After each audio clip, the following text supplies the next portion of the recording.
Hey dolls, welcome back to my channel. Thank you so much for joining back on my YouTube channel.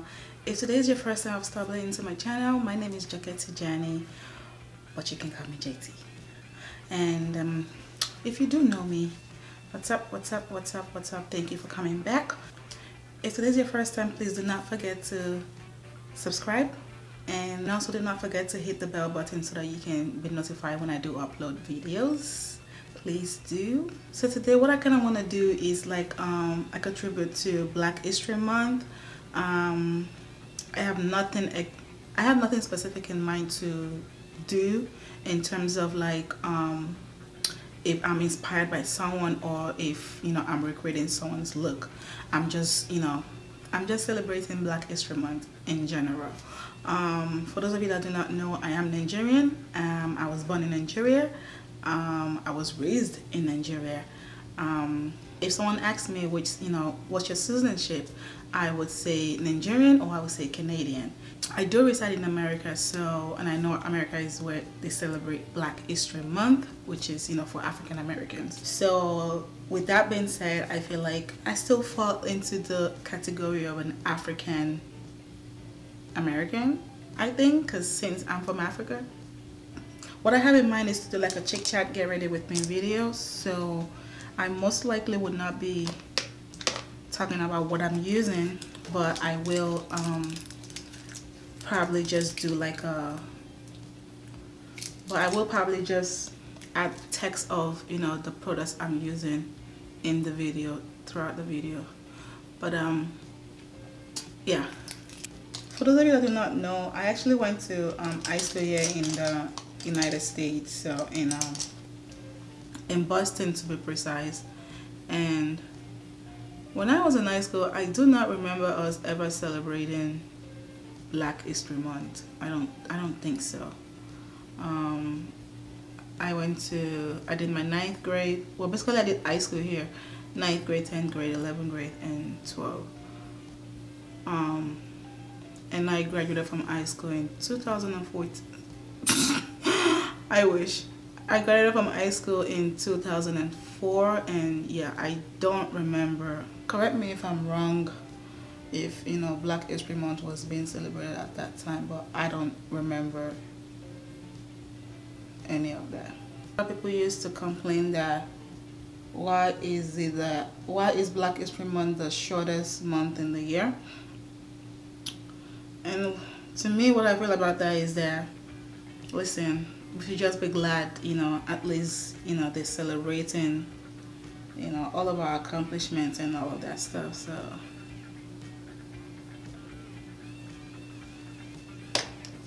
that's a good thing. And I feel like the beauty word, like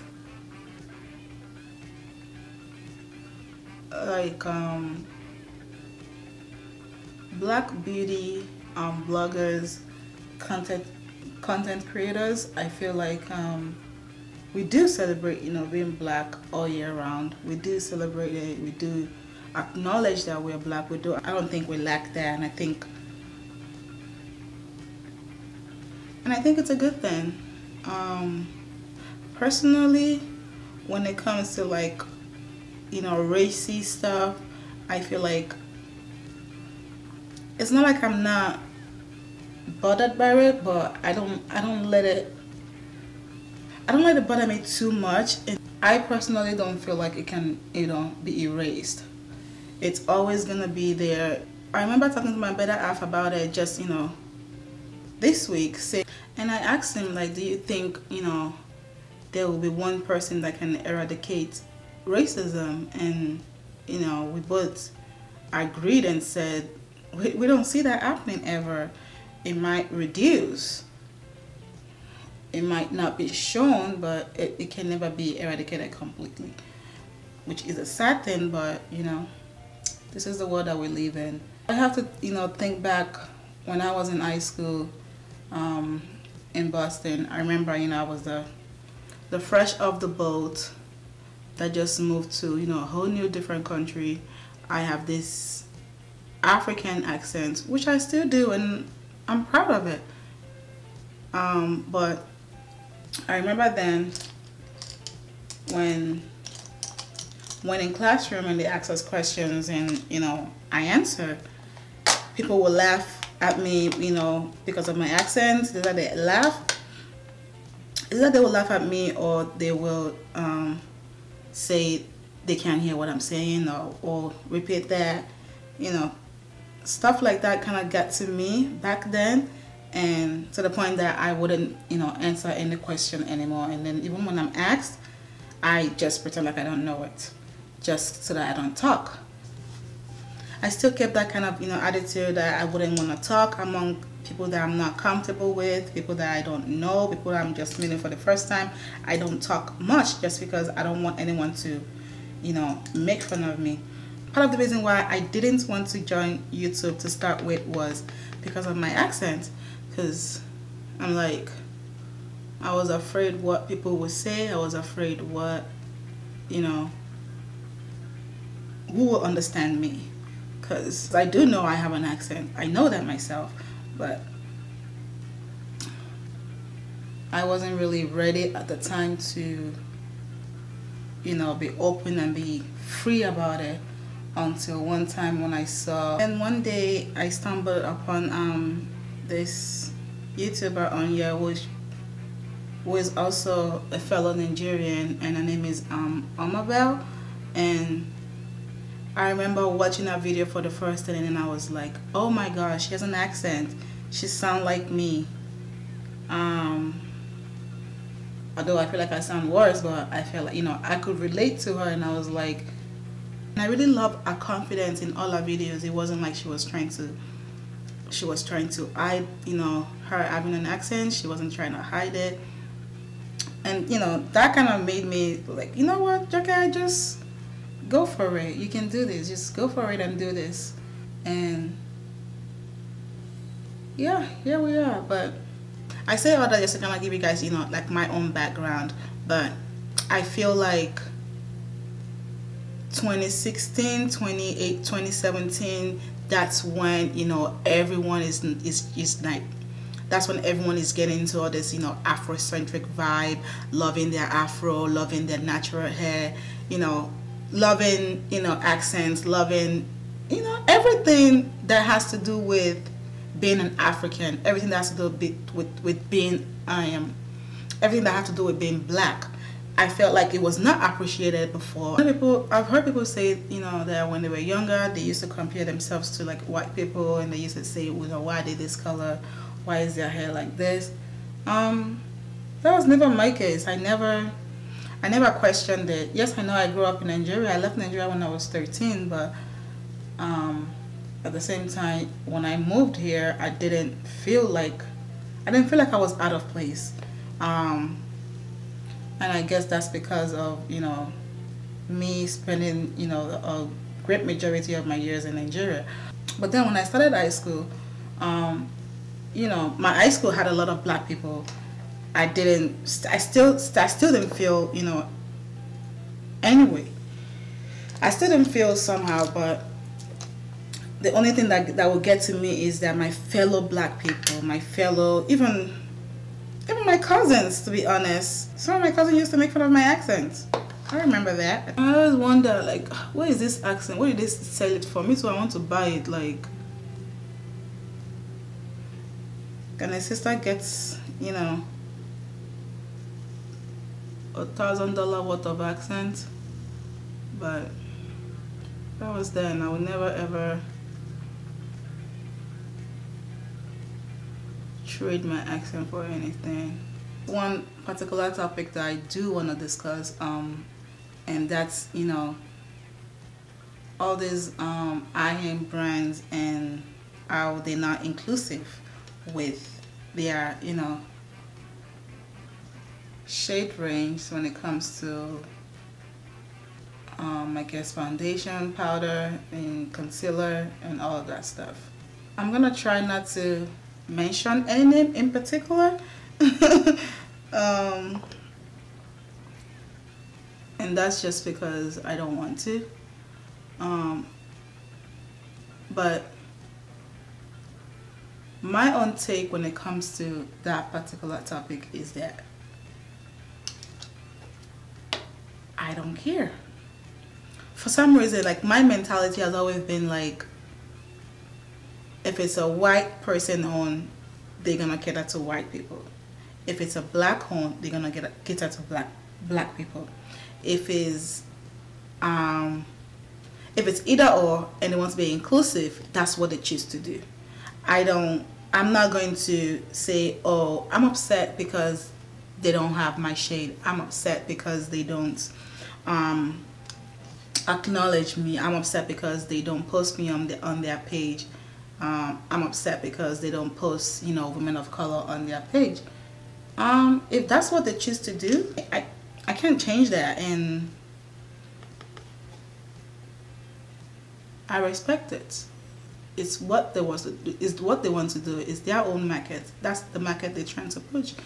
That's the market they're trying to push. That's what they want to do. So not everyone is gonna be for you. Not everyone is gonna be against you. The ones that will be for you, and the ones that won't be for you won't be for you. I always feel like, okay, we're here fighting and saying that, oh, this particular race don't post a particular race. Why don't we, that we are this particular race, this, you know, black community, why don't we have, you know, a page that, you know, only posts black people? Yes, I know I've seen a couple of it, but why don't other people, you know, why don't we have a large amount of following on those kind of pages compared to, you know, people of other races that have, you know, that have like millions of followers? Why can't we have millions of followers in the, you know, black community? Why so and so, I'm going on her page, she has posted like 10 white people or 10 Hispanic people, or, you know, why can't they post a black woman? Maybe they don't want to. Maybe that's not what they're trying to do. So in that sense, why can't we go support those who post black people? Why can't we get their pages to the 1 million followers, to the 1 million views? Why can't we do that? Which also goes back to, you know, brands. So why don't we just go support, you know, the companies who include us in their color ranges? Or better still, why don't we support? And I'm not saying, you know, like, I'm not guilty of this. I am guilty of this too. I can tell you one foundation that I own that is from a black, Allied Fenty Beauty. I mean, I know I also do not own, like, you know, a lot of black people's makeup, and to be honest, it's not because I don't want to support my people. The ones that I support, I support. The ones that I don't support, maybe because I don't know much about them, or maybe because I've tried them before and it doesn't work for me. At the end of the day, I always feel like it's makeup. I'm gonna buy, you know, the products. I'm gonna buy the brands that caters to me. I'm gonna buy the brands that works for me. I'm gonna buy the brands that works for my clients. I'm not going to buy the brands that I know doesn't work for me, and it's just gonna stay that way. How do you guys think black-owned businesses treat we content creators that are black? For a second, just think about that. Like, look around you and see how many, you know, well-known black-owned business, how many of them support black content creators? How many of the black-owned businesses have black content creators on their PR list? How many of them sponsor their videos? How many of them, you know, even post their work? Think about that for a second. If they support me, then I'll support them. I'm not, like I said, I'm not gonna mention names, but I remember there was a particular time that I was on a black-owned business, you know, PR list, and we had a fallout. Because the company posted a picture of me on their page and said I used this and this and that from their product, you know. Okay, so I went on their page And then I saw that they said, okay, I use this and this and this and that from, you know, their line. And I went back on my page and I looked at it to see if, you know, it was correct. Because when I first saw the picture, I was like, oh, no, that's not from them. So I went on my page to double check just so I can, you know, be sure. And lo and behold, it wasn't. So I messaged the company saying, oh, that wasn't from your company. I'm being honest because I know my followers are going to see that. Other people are going to see that. Even though it looks similar, it's not from your company. So I told the company and I said, I think you made a mistake, you know, in the information. I used so and so. I did not use, you know, that. And the response was, oh, okay. And if I tell you that, oh, okay, was the last thing I heard from the person, the company took me off their PR list. The company unfollowed me. And I still follow the company to this day, just because it's whatever. But I'm just trying to see, like, okay, so because I called you out, now I'm the bad person. Because I called you out, now you're not gonna support me. And things like that are very typical. I just stopped. I need to continue. Things like that are very typical for, you know, among people of my color. I personally don't feel like if that was a different race company, I personally do not feel like they would take it that way. I feel they'll be like, oh, I think they will be like, oh, okay, we thought you did. And probably, you know, keep it moving. But, my people, they just unfollowed me and that was it. Sometimes I'm always like, you know what, it's just makeup. Use what works for you. If a particular brand don't, you know, make your shade, another company makes your shade, just use them. It's not that serious. That's just me. And I'm saying, again, I'm saying all this just so you guys can see things from, you know, different point of views. Another thing I noticed is that black content creators sometimes don't support each other. But yeah, that's my take on that subject.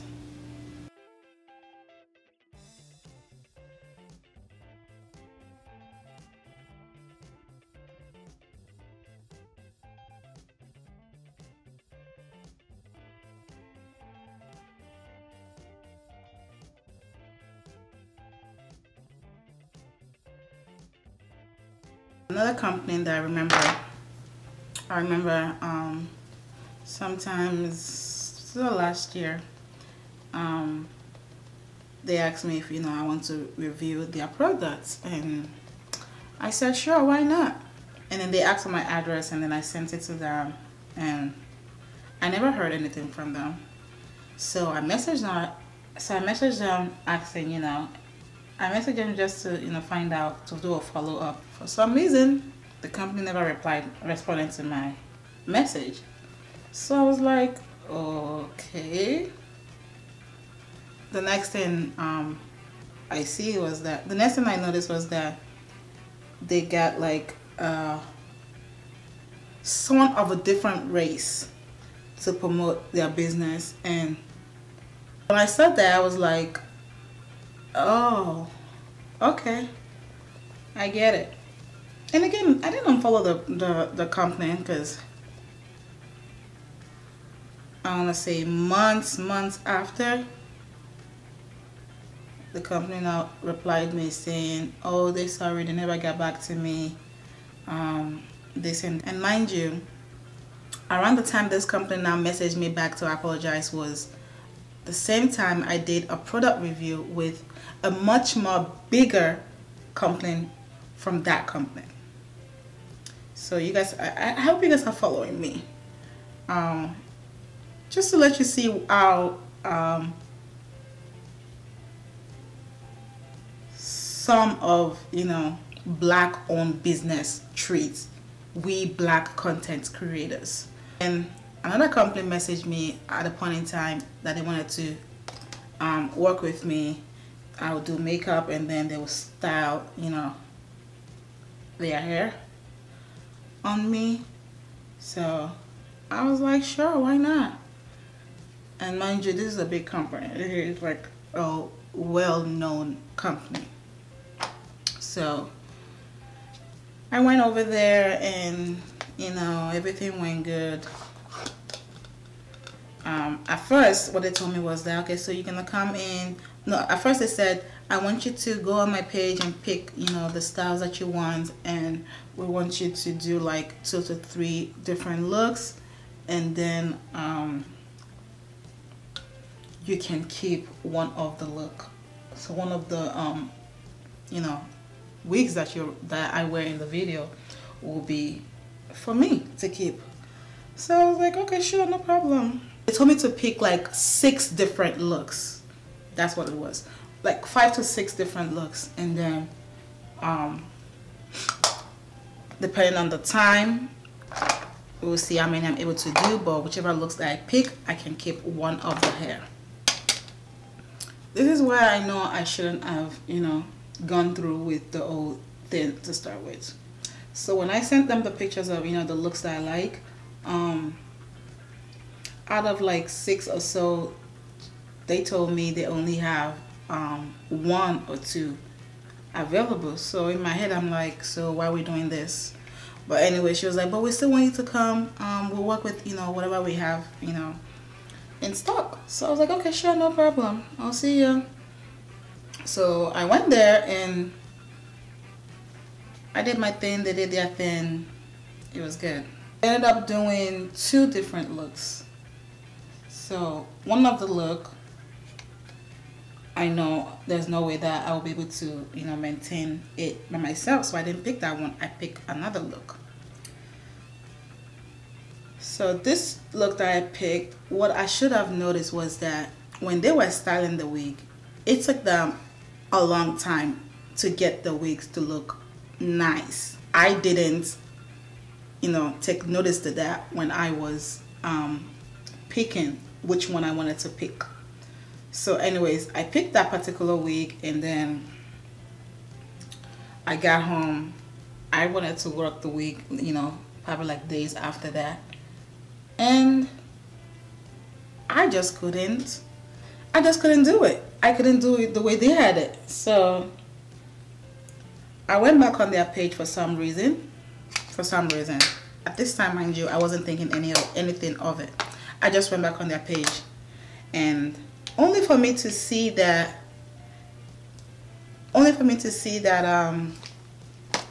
this wig that they gave me, the owner of the company has been rocking that wig for a long time.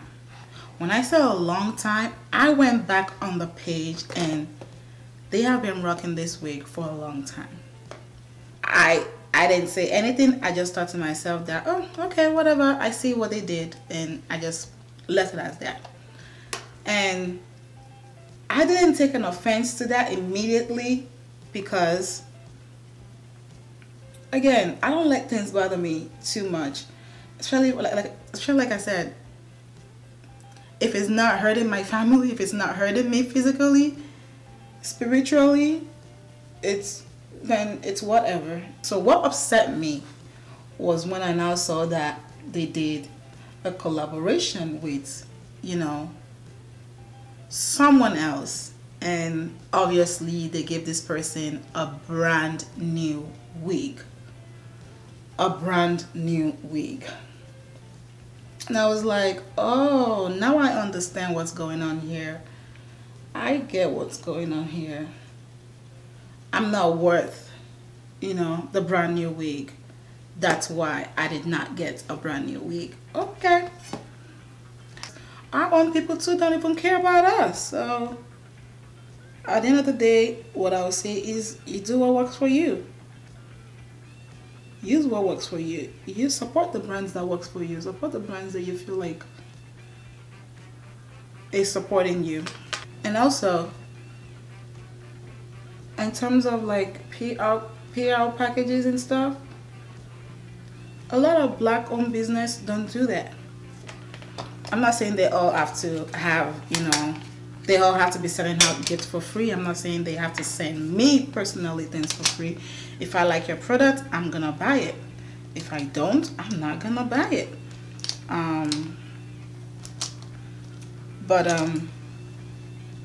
What I do want to, you know, make mention of is that a lot of these high-end companies, a lot of these high-end brands that have, you know, content creators on their PR list, that's one of the reasons why they sell. That's one of the reasons why their brand is growing. That's one of the reasons why people know them.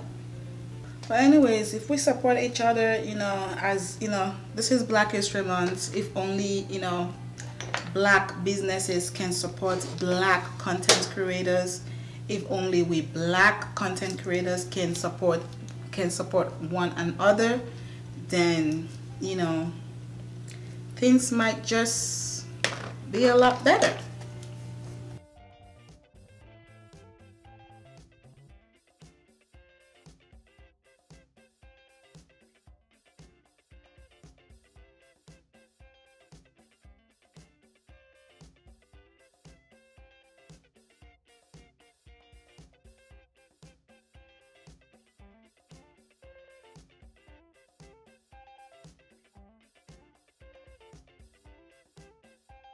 You know, I discussed all of this because it's been bugging me for a while.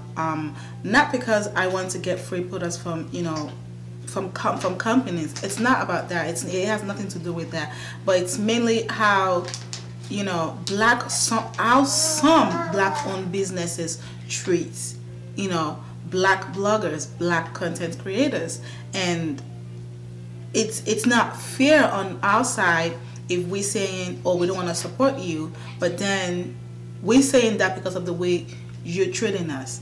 And also not fair on other brands that don't want to include people of color in their own brands. It's not fair. If that's who they want to cater to, that's who they want to cater to. It shouldn't have to be, you know, a problem. Yes, I know it's 2018. Yeah, I understand all of that, but at the same time, I feel like if that's not what they want to if that's not what they want to stand by, they don't have to. Not everyone is going to cater to people of color, and not every people of color is going to cater to white people. Like, I hope you guys understand what I'm trying to say, because I do know there are some Black-owned businesses that do not cater to white people. And I'm sure if, let's say, a white makeup artist have tried, you know, a Black-owned brand on his or her Black clients, I'm sure they've also wondered, I wish they have this in my shade too. We don't see them ranting. We don't. This is, you know, I just want everyone to just reflect before they get upset. Reflect, then you can get upset. You know, process things, and then, you know, you can then, you know, react about it. Like I said, if a particular brand that is, you know, high-end, low-end, don't cater to me, I'm not going to go buy from there. I'm not going to, you know, support the brand. I'm not going to, because they don't carry something for myself. So it's best for me to go to a company. It's best for me to support a company that does support, you know, it's best for me to go with a company that does, you know, make stuff for my own color. If it's a Black-owned business and I like it, I'm gonna buy it. Fenty is there, and it's so funny how when we think of a brand of color that, you know, that is very inclusive, we are also quick to say Fenty. Fenty just came out, so if Fenty didn't come out, who? Like, personal experience that I've been through myself in this beauty community, sometimes when I think about it, I'm like, why is that happening to me? Is it because I'm of this color? And yes, it's because I'm Black. That's the reason why. But again, what hurts me the most is that most of these, you know, bad experiences that I have experienced are from Black-owned businesses. Like, do you guys understand what I'm trying to say? Let me tell you something. Most of the time, we Blacks ourselves are the ones that we are hurting each other. We Blacks ourselves, we are the ones that we're not supporting each other. We Blacks ourselves, we are the ones that, you know, we do shady things majority of the time. let me give you guys another experience that I have, you know, experienced before. There was this another, you know, black owned business that they used to send me their products. I wasn't on like, it wasn't like really like a PR list, but they would send me their products, you know, whenever they get like new stuff, and sometimes I don't get it. I'm never one of those bloggers that want to push you to give me your products. If you give me your products, I will use it. If I like it, I will use it. If I don't like it, I won't use it. It's just that simple. But anyways, one day this company, they messaged me and said, oh, we just wanted to know if you still use if you still use our product, in particular this, you know, particular one. And I said, oh yes, I do. I use it once in a while. If I need to use it, if I want to use it, I use it. And the owner of the company now said to me that, oh, okay, because if you don't use it, we're wondering if we can come, we're wondering if we can have this particular one back. You said what? You mean to tell me that because I said I don't use it on a regular, you want it back? So as it's Black History Month, I just hope, you know, we can all support each other. I'm not saying I do it 100%. We all need to improve. We all need to, you know, stand for what we're celebrating. Stand for this Black History Month. I would love if, you know, a black content creator can come out with a makeup line and it just booms and becomes this company that everyone wants to have, everyone loves it, that can include white people, that can include black people, Hispanic people, you know, Asians, everyone, you know, it will be great to see something like that. I know for a fact this video is going to be long, and I really hope you guys watch and listen to everything I have to say. I actually enjoyed doing this get ready with me. It was fun actually. Let me know if you guys would like to see more of this, but then you guys see that my bosses are up, and Daniel, stop please. I really had fun creating this look. I just thought to do something very glowy, something very simple, yet that represents, you know, black greatness. The hair that I'm rocking in this tutorial is from SanaHairCollection, and it's her Kinky curly. I'm going to leave all of the details and information in my description box. And yeah, I hope you guys enjoyed this video. Thank you for watching as always, and I'll see you guys in my next one. Bye.